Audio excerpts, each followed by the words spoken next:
and Studies Center at the Heritage Foundation, as well as my panel here. We're going to get to them in just a moment. But Chris, the top lines, trade and North Korea were supposed to be at the forefront of this summit, and now things have changed. Yeah, well, first of all, anytime you have a president who decides to use military action, obviously the drama and the tension is incredibly high. And then you have Xi here. Already North Korea had been on the agenda from the time this was announced. You had that escalation because of the missile test, the intermediate range ballistic missile test that we saw earlier in the week. And adding to all that, the President Trump, left Xi to go into the SCIF. What is that secure room, as you know, that is at Mar-a-Lago, the place where classified information is discussed. He had with him Rex Tillerson, Secretary Tillerson, the head of the NSC. There were members of the national security team who were still back in Washington, D.C. They were set up by a secure video conference.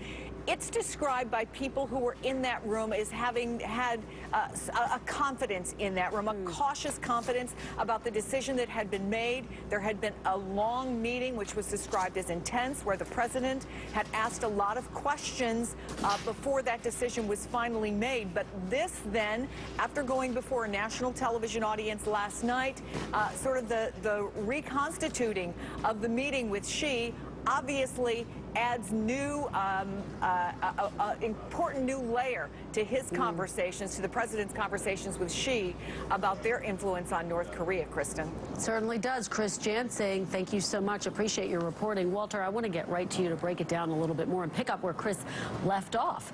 This meeting was supposed to focus on trade, on North Korea. We expected the president to get tough on President Xi Jinping. How does the fact that he's just launched airstrikes in Syria impact those conversations? Well, I think it certainly brings Syria to the table. It'll be something they have to talk about.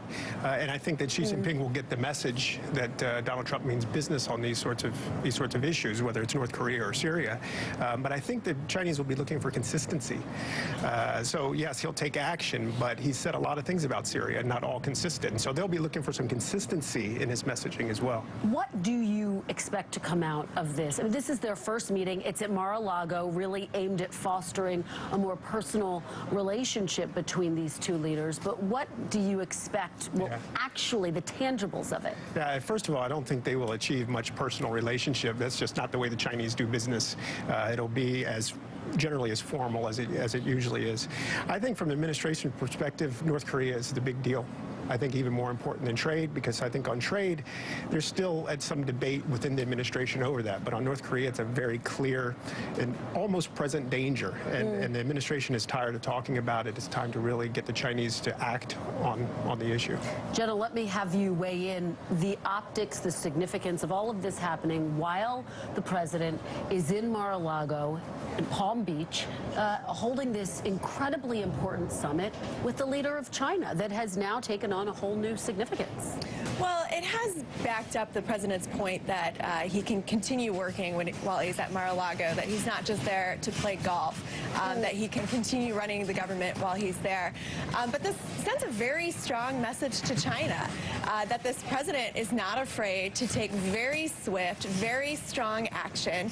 And as they're talking about North Korea, this is a clear example of what President Trump is capable of. And Caitlin, what is your takeaway? This is a president who's coming off of a rocky couple of weeks. Arguably, he's turned the page on that to some extent with these foreign leader meetings that he's had this week, and now with the focus on Syria. Exactly. Certainly an opportunity to turn the page that carries a lot of risks. I'm really interested in this meeting today because, of course, this was supposed to be about trade. As Jenna mentioned, Trump was very tough on China during the campaign. Does China now become another kind of an ally in this, bringing North Korea into it? And also, there are going to be questions from the other end of Capitol Hill, of course, about what comes next. I think that's going to be a big part of this dialogue. What is the strategic objective here? I think a lot of questions remain, and all of the spotlight on this president, as he will be here for the next 2 weeks while Congress is in recess. Great conversation, Caitlin, Jenna, Walter. Thank you so much for being here. Really appreciate it. And we will be right back. Stay with us. It's time.